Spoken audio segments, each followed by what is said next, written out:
Welcome back. Thank you for tuning in, News Report TV. So, I kind of wanted to get into all of the controversy that is surrounding Bishop Lamar Whitehead. I don't have a like a for sure certain kind of judgment on him.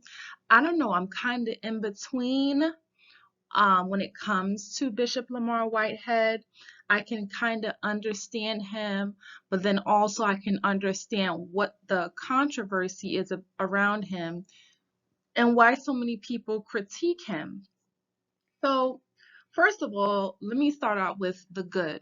What I do like about Bishop Lamar Whitehead is that it seems like he changed um, his destiny. He changed things for himself. He went from being a convicted felon. I see here that he spent 5 years at Sing Sing Correctional Facility. He had an interview about a month ago where he talks about his experience in prison. I did not see the entire interview, but I saw a clip and then I just, little light research, nothing too deep, but I did see that. And he talks about his time in prison. He talks about the most difficult part of being in prison is being away from his family, not being able to be in his role as a father, as a protector for his family, because that role is what makes him happy. Providing for his family and being there for his family, and he enjoys holidays, which is great. However, I believe Bishop Lamar Whitehead became really kind of significant to the media when we heard about some sort of robbery that took place in his church. So, like I said, I do want to say that it's very great that he changed his life around from being a convicted felon to be like a businessman. Um, it says he's worth around $2 million, maybe more, maybe less. But that's what I'm seeing on Google. And so I'm saying, from coming from a position where you have been restrained or locked up or locked down, and now you have a second chance at life, and what you made of it was, make yourself into a businessman and create this organization where you're able to inspire people, encourage people, guide people, and also make a living for yourself. That's great. A lot of people, the controversy around Bishop Lamar Whitehead, a lot of the controversy is because people believe that he flashes his wealth. They say that they don't think that he's being genuine with his role as a pastor. So let me see what it says here. So as of last month, the New York Post is stating controversial Brooklyn Bishop Lamar Whitehead fabricated bank records in an attempt to finance his $1 million New Jersey mansion. Federal prosecutors charged in a new indictment on Wednesday.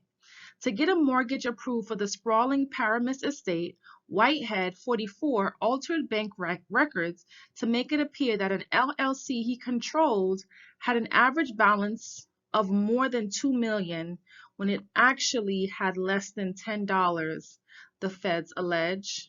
Wow. The embattled church leader, who made headlines in 2022 when he was robbed at gunpoint of more than $1 million in jewels in front of his congregation, also allegedly created a fake bank account as part of the scheme to get the mortgage loan in 2019. The pastor fabricated bank records for AMS LLC from at least in or about October 2018 up to and including February 2019 in an effort to obtain a mortgage in excess of $1.3 million to fund his purchase of a home in Paramus, New Jersey, Manhattan. Federal prosecutors wrote in the indictment. Whitehead, who was arrested by federal agents and hit with 4 charges in December 2022, was slapped with an additional count of wire fraud related to alleged fabricated information linked to the LLC. The feds also allege he applied for a fraudulent $250,000 business loan using the LLC, anointing management services by similarly misrepresenting the finances of the company. Whitehead was not granted the loan, according to the indictment. It's unclear if the $1.3 million mortgage was approved. Whitehead leads a small congregation in the Canarsie section of Brooklyn called Leaders of Tomorrow International Ministries, where he preaches a prosperity gospel and asks his followers to sow or donate money to the church. The pastor, who has ties to Mayor Eric Adams dating back to 2013, drives luxury cars and wears designer suits and pricey jewelry during his church services, as well as at his recent appearances in federal court.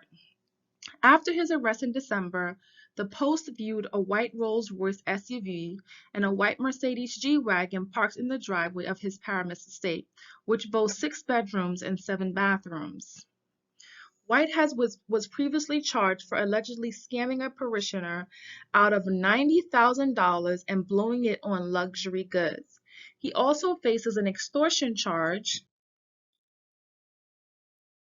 for another scam in which he allegedly promised to use his influence to get favorable actions from the city in real estate deals. Whitehead was robbed at gunpoint while preaching at the small church by a trio of masked bandits who forced him to the floor during the caper. 2 of the alleged robbers were charged in Brooklyn federal court and have pleaded not guilty. Whitehead faces dozens of years in prison if he's convicted on all counts. We are going to be fighting those allegations, his attorney Don Florio said Wednesday. Lamar Whitehead will be pleading not guilty when he is arraigned on the indictment and denied those charges. So that was most recently what had been occurring with him. And I mean, it's just so much that goes on surrounding him. And then in this here image, he's photoed or he's pictured kind of grabbing onto or trying to, I don't know, guide a lady out. There was like an allegation that he put his hands on a lady. So I listened slightly to the video of his response in regards to him putting his hands on the church member. So the lady was actually not a real church member. The lady, he said, was one of I don't want to say one of many as if it was so many, because he didn't say it was a lot. He just said that she was a visitor, and I think she was amongst other visitors as well. And he said she was sent by, okay, so this is what it is. When he was robbed and it went viral and a lot of, the media picked up the story, there were some bloggers, there were some media outlets that were kind of making fun of him, that were just taking it for a joke. I think there was even an instance where he kind of had to say, hey, it was a traumatizing incident. Now, that's where I kind of double back, and that's the reason why I say I don't really have a disposition or kind of any judgment towards him, because I definitely did not agree with the amount of people that came out to kind of laugh and make light of the situation. I found it ridiculous. We don't know yet if it's a hoax. We don't know yet if it was some sort of like inside job. We didn't know what it was, but for all intents and purposes, we just have to take it at face value. As he said, his child was there, his wife was there, his family was there. He takes pride in being a family man and a protector, and at that moment he wasn't able to protect his family. God forbid anything further would have happened outside of a robbery. So I thought it was really wrong for it to be made a mockery of. And so he had been, because of those people, he had been going back and forth. So now, if any of those people that had been making a mockery of him and going as far as to sending people to his church, I don't think that, he was wrong. Um, I do not condone violence. I don't condone putting a man putting his hands on a woman, but why would you go to somebody's place of business, a church for that matter, and bring kind of like vagabond behavior where I don't know, it's just kind of classless, to play the internet games in a church, to come and kind of kiki or gossip or whatever you came to do. I just thought that, they were trying to play in his face, and that's the reason why it led to that. I mean, it's almost like, trying to bully somebody who's an adult. Right? That's like the adult version of bullying somebody. You can't go and invade somebody's space. He also said he felt uncomfortable because the lady was coming towards the front where his family was, his wife and his children and things like that. So yeah, again, I think no one is really allowing that to kind of play out, or that to kind of be a valid reason as to why certain things are happening. Now, the bank fraud, the wire fraud, and all those other things, he has an ongoing case. So we won't know until, we won't know until we know.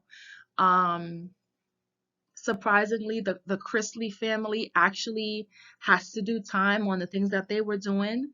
So, I don't think that I don't think that it's about race. I think that, people are just being held accountable. So I'm still kind of torn, like I said. Um, I I am not sure what my disposition is on Bishop Lamar Whitehead. There's a lot of controversy around him.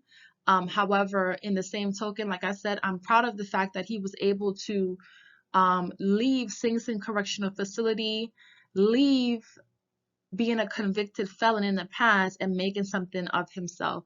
So I hope that, he is not involved in what he's being accused of by the feds, um, because he could actually be a great example for others.